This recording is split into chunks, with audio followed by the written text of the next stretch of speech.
Yo, what is going on, COD Familia? It is your boy BN. Today, we are going to be talking about what possibly might be, but maybe not be, some long-range warfare leaks that were coming out of the Hall of Kings chat from Kings or Queens, and apparently Princess heard about it, and then Guns had heard about it. Now, the rumor apparently going around here is that Jason may have told Guns, Dark may have told Princess. That was kind of what was being thrown around. Again, I haven't seen anything confirmed. I haven't asked them directly. But it was mentioned that Guns might have been talking about it on his stream prior to Princess's stream, which is directly titled LRW Research Leaked. However, is it a leak if someone suggested it and then you're talking about that suggestion? And I only say that because nothing has been confirmed as of yet. And I say this because, and I'm going to be completely transparent on this one, there's multiple people in the HOK chat or group that send me stuff. However, the thing about it is you don't hear me talk about it. I keep it to myself. I don't leak anything.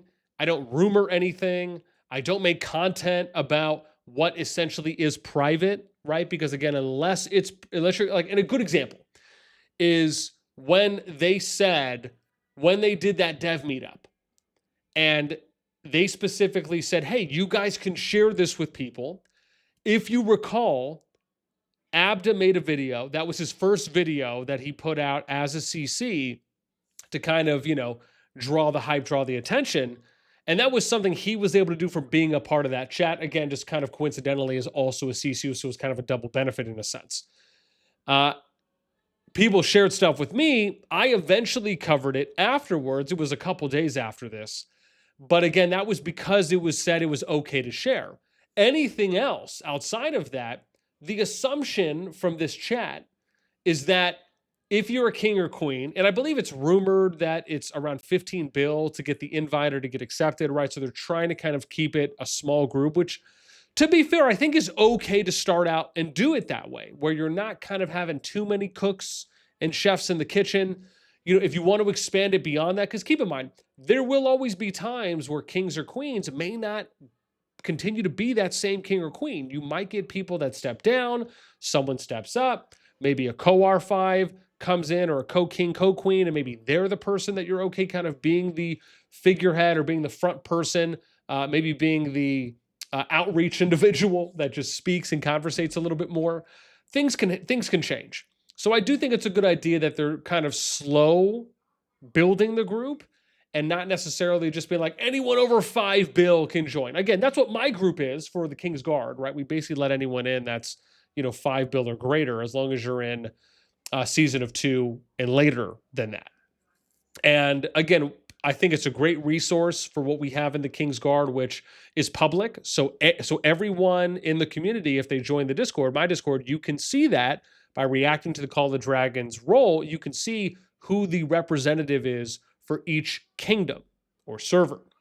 And this allows for you to reach out to people if you want to maybe ask about migration, maybe you want to ask about recruitment, maybe you're another rep or you're the diplomacy person for a kingdom and you're just trying to figure out who can I contact because we're in the same KVK group. Maybe kings and queens want to contact each other. I'll ask kings and queens questions too as well. There's some light chatting in the group ever since we updated it, but now it's a lot more community sourced. So because people can see every single person there, and I'll give you an example. I don't know exactly what page I'm on here, but okay, I'm on COD Project, so that's fine. But if I go to our Cool Kids Club that we have here and we go to the KG list, this is a public channel. So you can go through here and you can see, right? Some people still have to update their name, right? The idea is I'd like for them to do it S, their kingdom, the little brick wall symbol, and then your alliance tag kind of in brackets, and then you have your in-game name.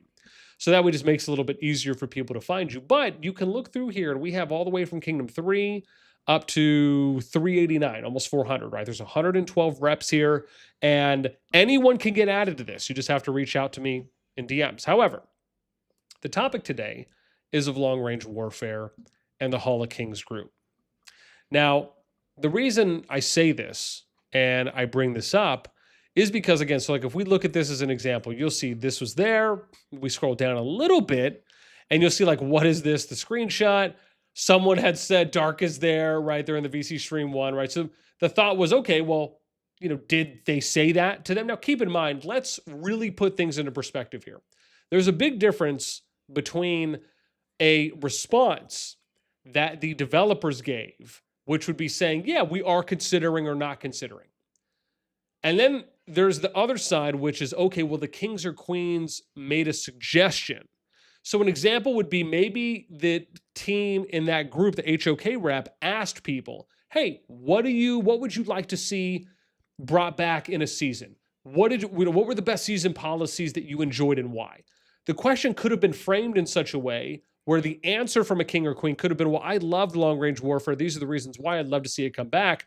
And then one of the HOK reps could have just said, well, hey, this was something that was suggested and now it's being talked about. Now, the other side, which is obviously, I think, the worst side, that side is okay, because if it's something a king or queen is suggesting, that's not a leak. That's just, well, okay, someone suggested that, but there's been no response. If there's no official response to that where the COD team acknowledges and says something about it, then that's fine. However, the other side is, let's say that the COD team did reply and they said, okay, yeah, we are considering this. This is something we might bring back, or no, we're not going to bring it back, but we'll keep assessing and maybe thinking about it in the future. But in this case, let's say that they said they were going to do it, and then it was leaked from the chat and people started talking about it. Now that's a whole nother thing, because you're leaking something that, again, and that's only if the reps there have been told, don't leak anything from the chat, or if express permission was given to say, okay, hey, it's okay for you guys to talk about this, similar to that COD to the HOK dev meeting. But like I said, we don't know those particulars. I'm just simply stating what I hope is kind of a transparent, obviousness that should be understood by everyone. Because the one thing I hope doesn't happen to this group, and I want to say that I love this Hall of Kings group that they're doing. I think it's a great first step. I love how they keep asking, they keep doing multiple kind of surveys and Q&As with the group based on the amount that we've already seen. It seems that they care about the group. They want to hear feedback from these people. Now, I would love for them to bring in other people where it's not just kings and queens, but people who just think differently. Again, that could be a community representative. Maybe it's someone who fights a lot. Maybe it's like a top fighter. Maybe it's, it could be anything, right? Now, I think it would also be great, and I've said this before, if maybe like CCs could be flies on the wall, right? Where maybe whether or not some people could be invited, we had permission or not permission to speak, it would just be nice to kind of be a fly on the wall, so that way you could have some people in there that could hype things up when appropriate. Now, again, you could still get the same result even once they post the findings, but sometimes it can be nice to be a part of that discussion, period. But like I said, I'm still okay with the way they're doing it now. I think it's a good starting point. The next thing for me is to talk about long-range warfare and what do I think about this. To be honest, I am actually okay with something like long-range warfare being added back in, but I'm going to take it a step further, actually. For me, I'm okay with archers, flying units, mages having the same exact range. Now, I say this because there will be some give and take. Now, it depends on how they do this, but I think if you look at the current approach, is that archers deal a little bit more damage, but they have a little less range. Mages deal a little bit less damage than archers, but they have a little bit more range. Now, I'm not exactly sure where the flying comes in, because I don't know what the damage variance, if it's a little bit less than archers, but the fact is that they have the same amount of distance, and then their pro is that they can go over mountains, and that's kind of what that is. I'm sure someone could let us know on that. That would kind of make sense to me from a face value standpoint. And then obviously you have your calves and your infantry. Now, let's say, for example, they made all three of the ranged units the same range. Well, you still would arguably have to have something. Like, I think an example could be archers could be greater single target DPS, mages could be greater AoE. You would have to still have maybe some pro and con. I think the flying units have to kind of be somewhere in the middle, so to speak, or maybe a little bit tiny less damage than either archers or mages. And then from there, you just have the flying bonus that you end up getting. Again, if like, let's say the range is 20, and that's your very far range as an example, all three of those have a range of 20, then at that point, you don't have to like worry about, oh, well, mages are farther, or archers are less, or I'm going to have to use this troop over this troop just because of something as simple as them having a little bit more range or a little bit less range.